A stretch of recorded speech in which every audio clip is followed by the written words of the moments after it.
Okay, so meron na naman tayong ano mga master. Meron tayong package unit na nung nakaraan daw, nagka-problema na naman. Tapos ngayon, nireklamo na naman niya kasi hindi naman daw umaandar. So check natin kung anong problema ito mga master. Teka lang master, bakit gano'n yung page mo? Maraming ano, ang gulo. Masyadong hot. Maraming ano, Doon daw. tatalo-talo. Yung sa pinost ko. O yeah, palo ka daw. Ang gulo mo kasi. Ganito kasi yung mga master. May ano tayo, freedom of speech. Okay? So ngayon may kanya-kanya tayong paniniwala. Hindi naman porkit naka-follow ka sa akin, ikokontrolin mo na din ako na bawal na ako mag-post dun sa page ko kasi ayaw mo. Okay? I-relatives ko nga, magkaiba din kami paniniwala pero wala namang pakialaman. Kasi ikaw master, kung ayaw mo dun sa post ko, nai-stress ka, malaya kang mag-unfollow, hindi ka naman kawalan eh. Hindi mawawalan yung sahod ko. Ngayon, ito mga kamaster, nag-follow kayo sa akin kasi gusto nyo makakuha ng mga idea dun sa mga sinishare kong video. Huwag naman natin isali yung about sa politics kasi yung paniniwala ko yun eh. Kung ayaw nyo, ignore nyo lang. Huwag nyo takutin na unfollow. Hindi ako matatakot kasi yung itong ano ko, yung page ko to, libangan ko lang to, hindi ibig sabihin sumasahod ako dito ng malaki. Kasi ganoon lang naman eh. Sabihin nyo, idol kita, so yung sa post mo, gano'n pa, parang bata eh. Ang bata yung mga ganong comment. Tapos sinasabi mong idol, pag binisita ko yung profile mo, wala kami lang sinira na isang video. Kaya masyadong plastic. Kayong gano'n. Ngayon, nag-follow kayo kasi kumukuha kayo ng idea, share, walang problema sa akin yun. Pero hindi ibig sabihin kukontrolin nyo na ako dun sa mga ipopost ko dun sa page ko. Account ko yun eh. Ngayon, kung mag-post kayo, pag-post kayo sa profile, wala akong pakialam, nirespeto ko yun kasi paniniwala nyo yun. Okay, so init-init dito, pag-init ng ulo, di ba? So ito na lang, dito na tayo sa dito na lang pag-usapan natin tong unit na to, kung anong problema. Yung mga init ng ulo, hayaan na natin yung mga master, wag na tayo masyadong pa-apekto. May kanya-kanya tayong paniniwala, di ba? Hindi natin idama yun, kasi kaya nga nag-follow ka kasi kukuha ka ng idea. Ito, walang problema yan. Kahit galit ka sa akin, walang problema yun. Hayaan mo na naka-follow ka pa rin para makakakuha ka pa rin ng idea dun sa mga sinishare kong video. Yun lang naman dito ang pakay natin, kaya ka nag-follow kasi about mo sa trabaho natin, hindi sa politics dito. So hayaan nyo kung magpo-post ako. Kung ayaw nyo, ignore nyo lang, ganun lang. Okay, so usapan natin tong unit na to. So ito mga kamaster, hindi umandar ngayon kasi mapapansin nyo yung display dito. Makita nyo, may makita kayong yan, makita nyo, kita ba? Yan, EO yan mga kamastero. Okay, so may makikita kayong error code dito mga kamaster. Ito sa cover nya, yan. Ay, baliktad. Sa cover nya may mga error code dito nakalagay. Kung makikita nyo yan, EO yan, power piece error. Okay, so ibig sabihin ito mga kamaster, doon sa main breaker nila, doon sa power supply, siguro nagpalit sila or hindi ko alam kung anong ginawa nila kasi yung piecing niya nagkabaliktad lang yan. Ito, pwede nyo ibaliktad to, yung line 1 at saka line 2, pwede nyo ibaliktad yung line 1 at saka line 2, pwede rin tong line 1 at saka line 3, pwede nyo ibaliktad yan. Pag nawala na yung, after nyo mabaliktad to, pag mawala yung error doon, yung EO na yan mawala, ibig sabihin ito lang may problema. Okay, so pagbaliktad rin natin itong linya na to. May kurente yan, okay? So may kurente ito kasi hindi na natin i-off sa breaker kasi masyadong malayo sa baba, ang hirap ng hagdanan. Okay, so ano na natin, anuhan natin ng black tape. Huwag nang mainit masyado ulo mga kamaster ha, dun sa mga pinost ko kasi hindi nakakatulong yun, hindi nakatulong sa inyo. Ako, yung iba kasi parang akalatan niya, takot ko na mag-unfollow sila kasi hindi naman milyon-milyon kinikita ko dito sa Facebook eh.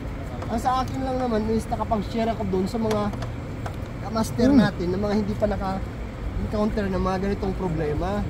Ganun lang yun. Masyado mo kayo masyado kayong apektado dun sa mga pinost ko. Nanakot pa, i-unfollow. may yung iba pa nag-screen video na in-unfollow ako tas nilagay sa comment. Basta din. Ano ba yung mindset na yan? To, so binaliktad na natin to. Ditong line 1, galing sa line 2, nilagay ko dito sa line 1. Okay? So kabit natin to. Mag-spark to konti ah. Ay, hindi pala. Yan. So na pagbaliktad na natin, check naman natin to kung wala yung error niya. Okay. So tingnan muna natin, be. Wait lang, i-reset muna natin. Wait lang. Kailangan natin i-reset to. Okay, so yan mga kamaster, pagbaliktad na natin, na-reset na rin natin tong board niya. So kung makita nyo, nawala na yung EO. Pakita mo. Yan. Kita. Yan, dust na lang, di ba? Guhit na lang o, dalawang guhit, kita ba? Yan, dalawang guhit na lang siya. Yan, dalawang guhit, di ba? Nawala yung EO. So ibig sabihin, dito lang ang may problema mga master, yung PC niya. Ipa-on natin dun sa ano, sa thermostat niya, sa wire controller. Hintayin natin na andar. Sadik, sabi syukul hada. Sabi syukul thermostat. Ka magi? Kalas. Sabi syukul. Syukul. Ay, sabi syukul thermostat. Syukul alin hada. Okay, so yan mga master, umandar na oh. Okay, so yun. Ito naman, iba naman ang problema mga kamaster. Yan, kung makita niyo, nagpito siya. Yan, pito. Okay, pito siya, no. Ibang error na naman kanina, EO, di ba? So ito, may gagawin na naman tayo. Kung makikita niyo tong ano, dalawang ano to. Itong dalawang wire na to. Ito yung sa fan motor. Ito dito sa blower niya. Ang nangyari ngayon, nag-error siya sa current protection. Ito. Hindi siya accurate. Okay, so bago tong unit ha. So gagawin natin, pinagbabawal na technique, ilabas natin tong wire na to. Hindi natin ipasok dito. Okay? Lang. Okay, so tanggalin muna natin tong mga connection niya sa mga kamaster dito sa ibabaw ng contactor. Pero may kuryente yan may supply yan, so kailangan natin balutan ng electrical tape para hindi tayo matsugi.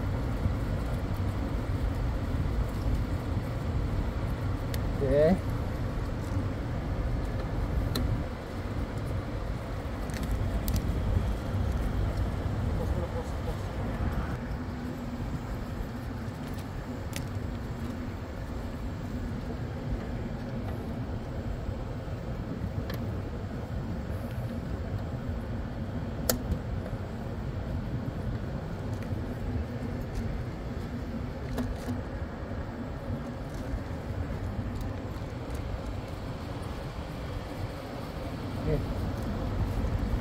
Okay, so yan mga master oh. Kung nakita nyo kanina, itong dalawang wire na to, itong dalawa nakasuksok siya dito.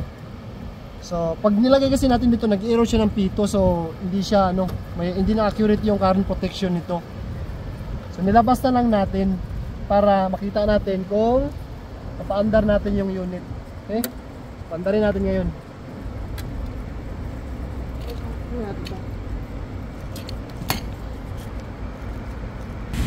Okay, so yan mga master, umandar na mga master na wala na yung error na pito. Ang error nito, EO at saka pito. So kung makita nyo, umandar na yung blower niya, motor, umandar na yung outdoor fan, umandar na yung compressor. So yung isang compressor umandar na. Kuha natin ang amperahe. Okay, so yan, makita nyo mga master, umandar yung compressor. Okay, so itong isa, yung isang compressor hindi pa umandar, isang system kasi sa baba malamig yung temperature niya, nasa ano lang ata yun, nasa 22 degrees Celsius.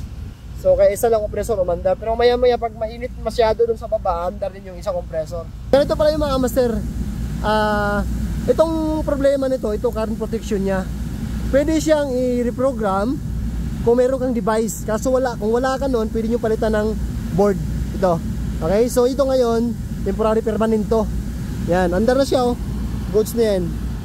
So working good na yan. So yun lang mga sir, sana katulong. Huwag na mainit mga ulo ha. Bye bye.